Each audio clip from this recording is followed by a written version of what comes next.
Hey, this is Vinnie Paul. Hey, it's Rex Brown from Pantera. This is Philip Anselmo with a bag of ice on his knee.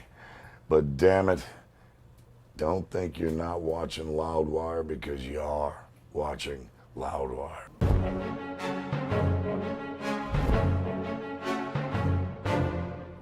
Oh, hi. Hi, what's up? How you doing, Good boy? to see you again. Sig? No, I don't smoke. Me either. But yeah, don't worry about it. All right, it says that you were a member of the Boy Scouts of America and achieved the rank of Eagle Scout. True. Now, did you have an Eagle Scout project that you had to do? No, I think they booted me out for smoking weed. I can't remember. Yes, But that was after you got the Eagle That was Scout. after I got the Eagle. All right. Nowhere else to go from there anyway, right? No, I just thought my kids don't see this. At the age of 15, you started a fire in your home to scare your sister, but you accidentally burnt the house down. I was 14, and I only burnt a great portion of the house down. We put that motherfucker out with pots and pans, but not before it, oh God, destroyed my entire folks' entrance to their bedroom and the entire hallway. There was a fire. To have to say those words to your stepdad, who's not stepdad, was a stern captain of a ship with rusty hands. Not rusty, but what's it called? Sandpaper hands. They hurt. What's the punishment for burning down the house? Are you ready for this? I got to live on the lam from friend to friend for about a month, so it was awesome. While the whole house got redone or whatever the fuck, I was like staying with friends. My mother wouldn't look at me for a month. Pantera was originally named Pantera's Metal Magic, but was shortened to settle a disagreement between all the members. This is untrue. That's untrue? Yes. Very untrue. What happened? The first name that me and Dime ever came up with for the band was Gemini, following in the footsteps of bands like Journey, Heart, stuff like that. Oh, sure. Then it elevated from Gemini to Eternity, which was much cooler.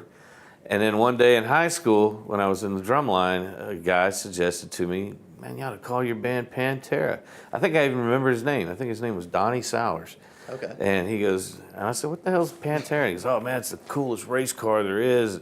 Started investigating and found out it meant panther in Spanish, and really liked the way it just had a nice ring to it, and brought it to the band. I brought a logo in with a cat's head on it. It was the very first logo we ever had.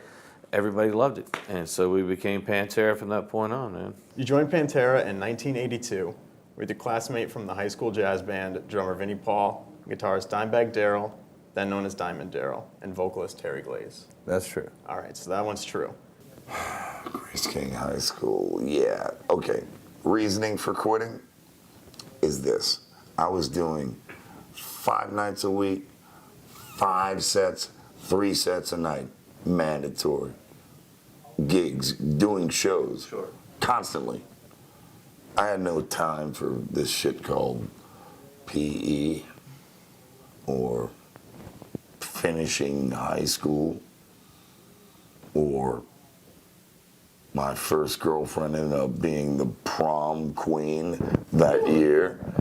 And Good for you. fuck off. I had to do a gig that night. She ended up going with some other dude, and went out with him for like half a month before she came screaming back to my beautiful face. But that's what I tell people. I did my homework on stage. It paid off. Huh? I believe You want to fight me? He's trying to fight me. I can I feel it. would love to get punched. No, you wouldn't. Just get. Oh, I bet you would. Ring. No, Lawyer. No lawyer. Oh, yeah, that's what they all say till I knock you out. You trying to fist fight me about this? You got the edge on me. I can't plant. Do I really have the edge on you? Right now, I You don't can't need even legs. move. You could just stand up and You'd start headbutt hitting me me. into I'd submission, please. probably break your hands with this rock head of mine. but- It says that you were once a spokesperson for Arby's fast food restaurants. No, I had that a is feeling false. that may have been But I wrong. did work at McDonald's when I was in high school, so if you want to print that, go right ahead. I was like, I'm sure. I actually I made would've it to seen shift manager. I was a shift manager. Damn. Yeah, man. Making And then moves. drums took over my life, and I was done. My last job I had was at a photo mat. If anybody remembers how far along that was. Oh, just the little tiny boots in We the used to middle go. of the Me and parking Rex lot. used to Yeah, both yeah. work. I worked at this one. He worked at that one, and we would just go there and sleep until somebody knocked on the window and wanted to pick up their pictures. my man. God. Because we jammed all night long, and so we had like this 10 to 2 shift, and we would just go in there and sleep. So let's jump forward a little bit. When Metallica released their self-titled album in 1991, Pantera considered it a letdown to fans because they believed Metallica abandoned the thrash metal sound heard in previous albums, and that now Pantera felt they had an opportunity to fill that gap, and they wanted to make the heaviest record of all time. Very true. Definitely. So what didn't you like about the Black Album? Wasn't that I didn't like the Black Album. We just found there was a little crack in the door that we could maybe slip through. And so we had all these insane riffs that actually just came together really, really quick in the studio, and that was Vulgar. We had just played 338 days on the Cowboys run and went directly into the studio. I think we might have had 3 weeks off. Wow. So we were red freaking hot. Vulgar display of power. The man on the cover was paid $10 a punch and was hit in the face 30 times to get the right picture. 31 times. 31 times. Is that true? Yeah, man. Wow. They- I've heard they- conflicting things both Yeah, ways, that it's true, not true, well, but that's true. that's true. All right, 31 times. That's $310. $310. Some And guy off the street, immortality. and Just a dude off the street? a dude off the street, man. The label brought him in. I'm trying to remember who the art director at East West Records is what that was actually on at the time, Atlantic Music Group.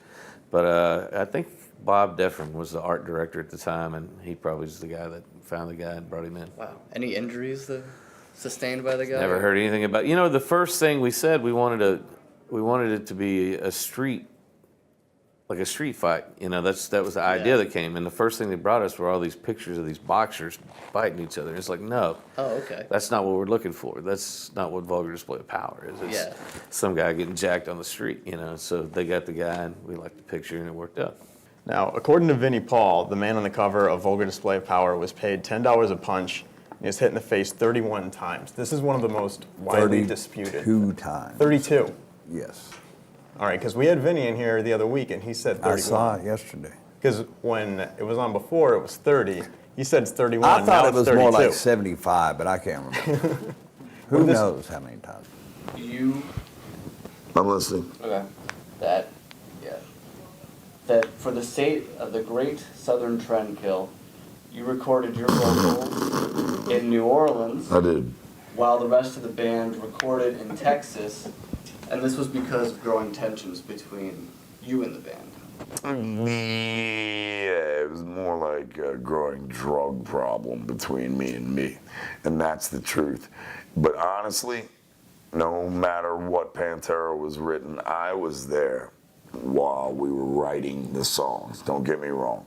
I would fly in every weekend, but I chose to do vocals at Trent Reznor's studio because I just wanted to be in my own zone, and honestly, the only reason why I wanted to be in my own zone was because when you're even a rookie junkie, you are absolutely mortified, first of all, of people finding out and ashamed of your own self. And I felt a lot of self-shame at that point, and I didn't want to be seen by my bandmates that were counting on me. During a 1999 Stanley Cup party that you hosted for the Dallas Stars, the Stanley Cup itself was damaged when Guy Carbonneau, apologies, attempted to throw the cup from the roof of your house into your pool. Balcony. The balcony. Yep. Okay. The roof is about 50 feet high. That would never happen. But This is true. damaged the Stanley Cup at a party. It also says that when you played the Beast Feast Festival in Japan in 2001, it was the last time that Pantera performed together. And then back home, the band planned to release its fourth home video in summer 2002, and record another studio album later that year, but neither came about. Yeah, that's true. So were there any recordings, any demos that were made for the follow-up to Reinventing the Steel? No, because we were fixing to go to Europe. In fact, we've gone to Europe, and 9/11 happened. So we packed up and came home. I had small children, and also we didn't know what the world was coming to.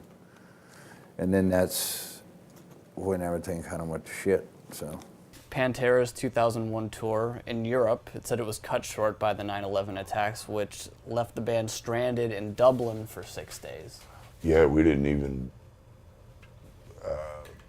we landed to do the tour. We just got there. It was going to start off in Belfast. And I was sound asleep, and my phone kept ringing off the hook. And it was our tour manager, and all he said was, "Turn on your TV. They're blowing up America." And I didn't know what. So I clicked the TV on, and I was like, Jesus Christ, this is a big deal.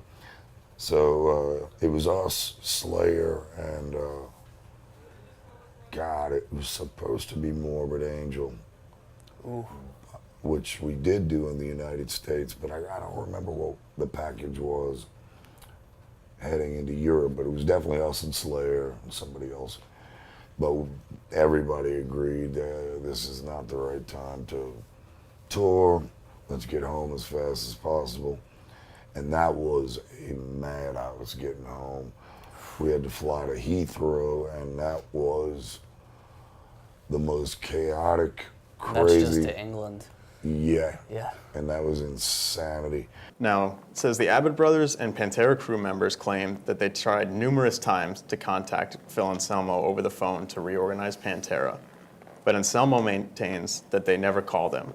And then, caught up in the torrent was you, who later said it was a bunch of he said, she said nonsense that was going on, and I wasn't going to get in the middle of it.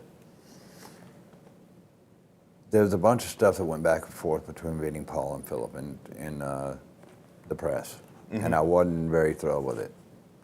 I thought it was, at the time, I didn't feel that that was necessary. We could have taken care of those problems. In private. And, yeah, like we always had, you know. And Philip had a million ideas of different things he wanted to do. At that point, we needed to take a serious break. So for me, I was caught in the middle of all that. And I didn't like the way it went down. And it wasn't the fact that Philip wasn't taking calls.